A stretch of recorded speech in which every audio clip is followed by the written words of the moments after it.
भारत और अमेरिका आखिरकार व्यापार समझौते यानी ट्रेड डील पर सहमत हो गए हैं। इसके तहत ट्रंप सरकार ने रेसिप्रोकल टैरिफ यानी आयात शुल्क को पिछले 25% से घटाकर 18% कर दिया है।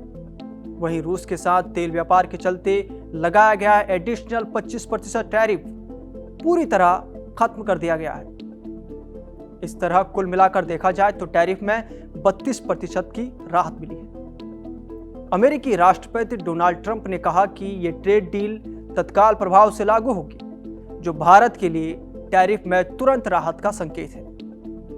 टैरिफ का बोझ कम होने से उम्मीद है कि अमेरिका में बड़ा कारोबार करने वाली कंपनियों की मार्जिन में सुधार होगा, कंपटीशन बढ़ेगा और वहां से ज्यादा ऑर्डर मिलेंगे। ऐसे में निश्चित तौर पर कंपनी की इनकम बढ़ेगी और मुनाफा भी बढ़ेगा। आइए जानते हैं किन सेक्टर्स को होगा फायदा। अमेरिकी ट्रेड टैरिफ में ये ढील भारत के कई एक्सपोर्ट ओरिएंटेड सेक्टर्स के लिए फायदेमंद है। बता दें कि इससे पहले 27 अगस्त से 50% तक के कड़े टैरिफ लागू हो गए थे, जिससे कॉस्ट का दबाव बढ़ गया था और यूएस मार्केट में भारतीय सामानों की डिमांड कम हो गई थी।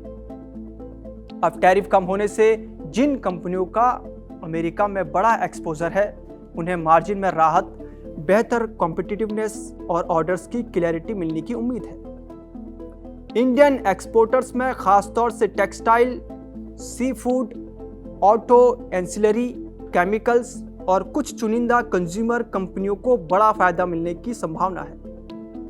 यह समझौता उस फैसले से पीछे हटने जैसा है जो अमेरिका ने अगस्त 2025 में लिया था। उस समय अमेरिका ने भारत से जाने वाले सामान पर 50% तक टैक्स बढ़ा दिया था। इससे इंजीनियरिंग का सामान, कपड़े, केमिकल्स और गाड़ियों के पुर्जे जैसे कई कारोबार पर बुरा असर पड़ा था। वैसे ट्रंप के इस अचानक ऐलान के पीछे कई रणनीतिक और आर्थिक कारण हैं। अमेरिकी राष्ट्रपति डोनाल्ड ट्रंप को ग्लोबल डील मेकर के तौर पर पेश करना चाहते हैं अपने आप को, और भारत जैसी तेजी से बढ़ती अर्थव्यवस्था के साथ बड़ी ट्रेड डील उनके लिए राजनीतिक और आर्थिक दोनों लिहाज से फायदेमंद है। ट्रेड एक्सपर्ट्स मानते हैं कि ईयू डील के बाद यानी यूरोप डील के बाद अमेरिका पर भी दबाव बढ़ा कि वो भारत के साथ प्रतिस्पर्धी शर्तों पर समझौता करे। फिलहाल इस पूरी कहानी का एक मोटा हिसाब ये समझ लीजिए कि ट्रंप की कार्यप्रणाली में काम करने वाले लोग ये कह रहे हैं और दावा कर रहे हैं कि ट्रंप के इस आदेश के बाद भारत अब रूस से नहीं बल्कि वेनेजुएला से तेल खरीदेगा। ट्रंप को हर कोई जानता है कि आजकल वो कब क्या कहते हैं, क्या बोलते हैं और क्या लिखते हैं, कुछ नहीं कहा जा सकता। फिलहाल अभी के लिए सारांश यही है कि टैरिफ कम हुए हैं।